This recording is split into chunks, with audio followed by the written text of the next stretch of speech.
Hi everyone, this is Amy with Elysian Acres Soap. Welcome back to my channel. It's been a while. This very special soap was inspired by a challenge given to me from Lisa at I Dream in Soap. A little while back, I was on Lisa's website doing some shopping. That is where I purchased this large extruder, which is my absolute favorite soap tool that I would prefer not to live without. And I was picking up some adorable discs for myself.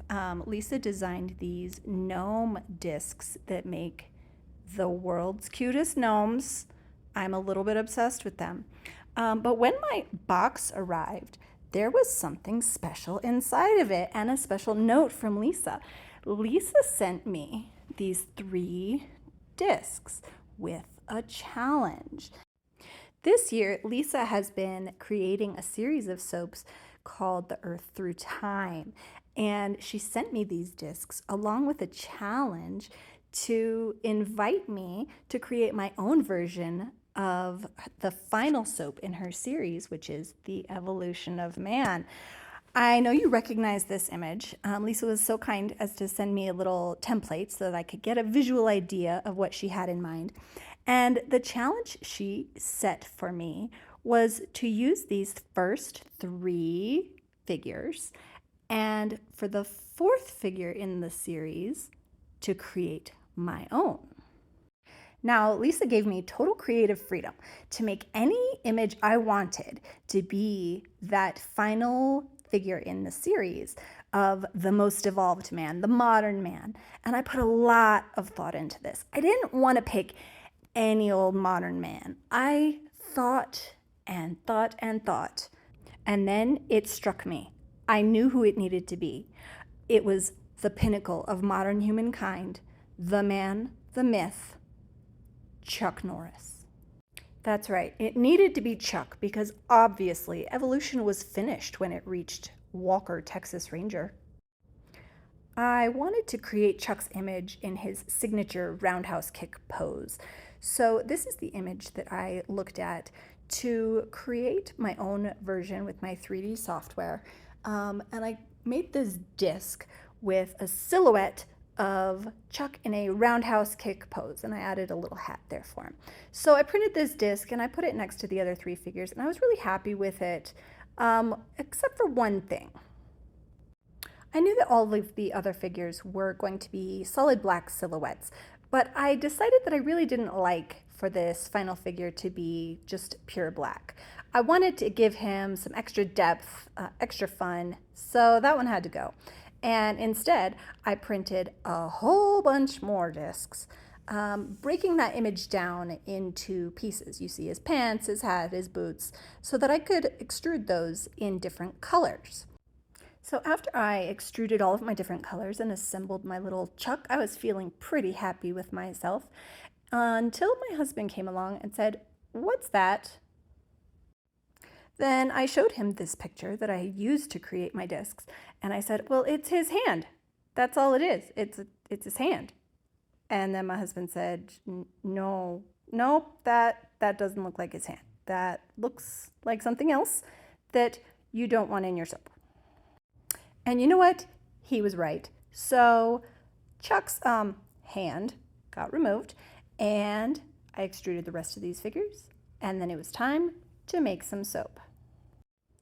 I decided to use a slab mold for this loaf because I wanted my bars to be quite wide in order for all 4 figures to fit comfortably inside the image. So I am creating 2 loaves that are shorter and wider side by side in the same slab mold. So you'll see me create one first on the left and then the same identical loaf on the right there. The first step in creating this batch was to simply pour a solid layer of soap, and I decided to go with a beautiful shimmer gold color from Nurture Soap because I wanted it to look a little bit sandy, a little bit reminiscent of sunrise colors, a little play on the dawn of man, and also to give it just a little bit of a beachy feel, but without literally being beachy. but just to give those colors. So I began with this base of gold soap, and then I allowed it to set up to be pretty firm.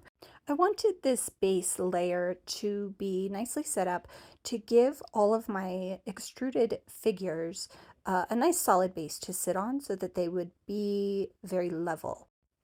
Once that I was confident that it was firm enough to support all of my extruded figures, it was time to insert them in the loaf. So we're starting with this cute little monkey, and he's going in feet first. So I wanted to make sure to fill up those little gaps between his 4 feet with that fluid soap batter to make sure that there were no air gaps in our finished bars. So I just very carefully filled up all those grooves before placing him in. Now, I haven't shown you in this video how I actually extruded and assembled my soap dough figures, but if you are interested in learning how to do that, I highly, highly, highly recommend that you go check out Lisa's channel over at I Dream in Soap. Lisa is an absolute master of this craft, and she has created so many tutorials on what soap dough is, how to make it, how to use it. She also sells all of these fantastic tools on her website that allow you to make it your own, and you'll be feeling like an expert in no time. So if that is something that interests you, definitely go check out Lisa's channel.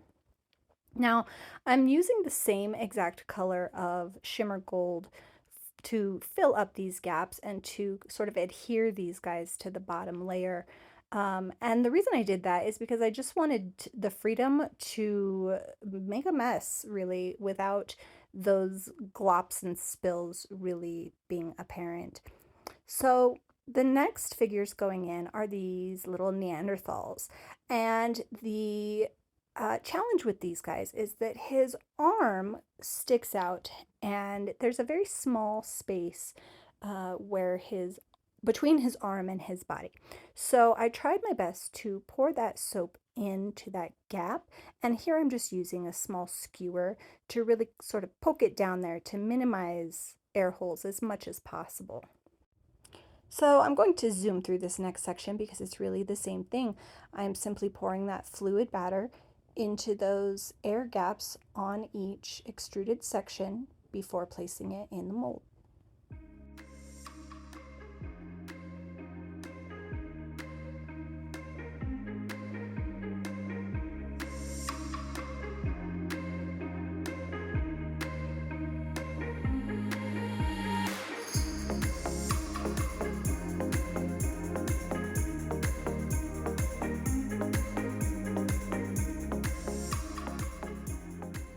Now at this point, I wanted to create a base of thicker soap for Chuck to be able to stand upright in.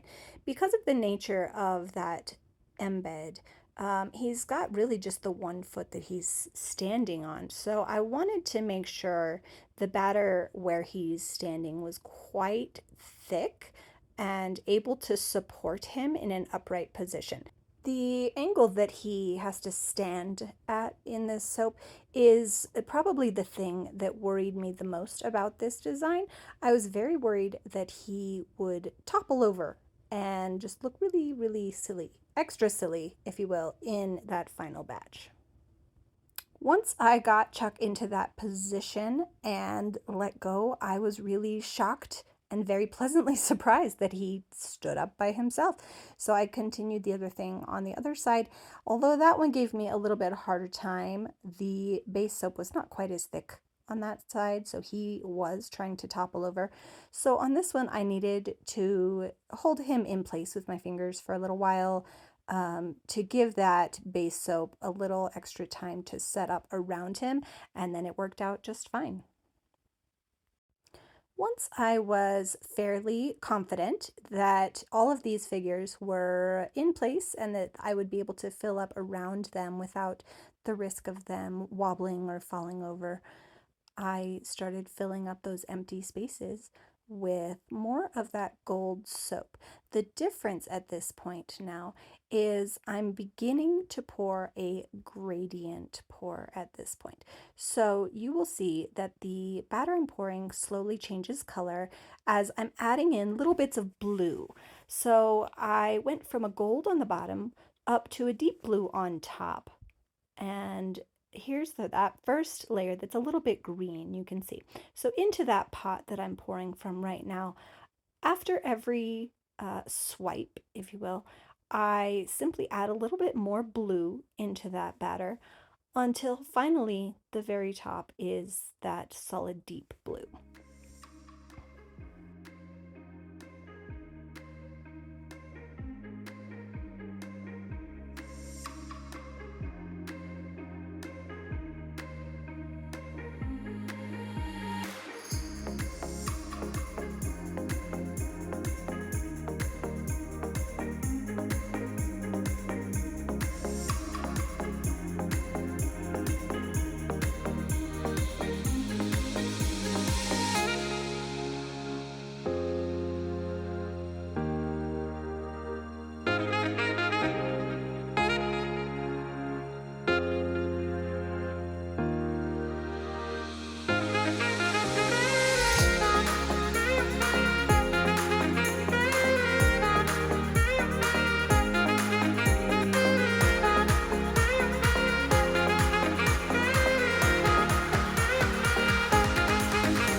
Here we are the very next morning.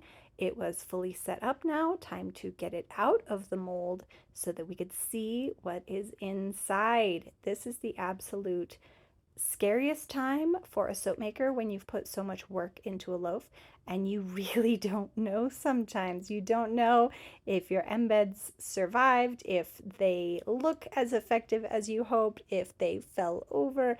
You just don't know. So this is the most exciting part.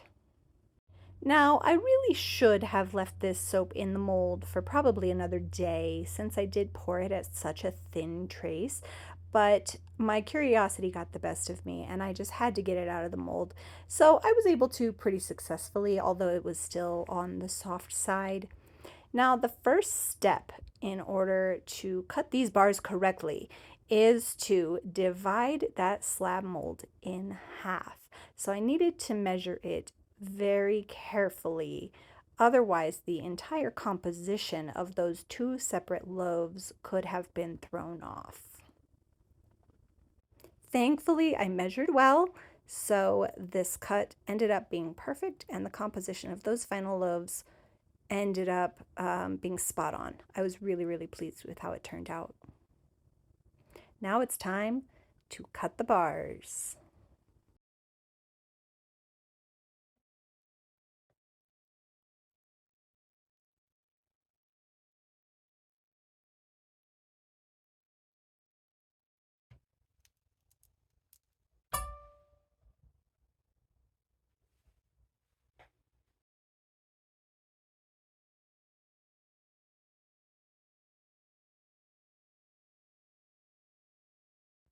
I was absolutely thrilled with how these bars turned out. I couldn't believe the chuck was actually standing upright, hadn't completely toppled over. There were very few air gaps that I needed to go in and fill on my finished bars. And I was so thrilled. You can see that it only gelled part of the way. It's got a little bit of a ring in there, so I had to be careful when I was cleaning those up to help avoid some of that soda ash that wanted to form in those spots. But overall, I was just thrilled with these bars. I decided to give these bars a little extra special touch. This is my 2-in-1 beveling tool that I actually created and I'm now selling on my website at ElysianAcresSoap.com if you feel like you need one. Shameless plug. This one, the reason I call it a 2-in-1 tool is because you can actually use both sides of that scraping tool to create either a flat, a really crisp diagonal beveled edge, or you can turn it over to use that bumpy side, which creates a little bit of a rounded bevel. And it gives you a bit of a fancier edge for those bars that just deserve a little extra special finishing touch. And if Chuck Norris himself doesn't deserve an extra special touch, I don't know who does. But really, I just love the nice, crisp, clean edge that this beveler gives to my bars, and I hope you like it too. I really want to say thank you to Lisa over at I Dream in Soap for extending this challenge to me. It was so fun. I loved every minute of it. It was such a joy to be able to collaborate with you, Lisa. And everyone should go over to her channel because she made her own version of this modern man soap. And you just have to see it because it's fantastic. To everyone watching, thank you so much. I hope you enjoyed this. And remember to be kind to each other.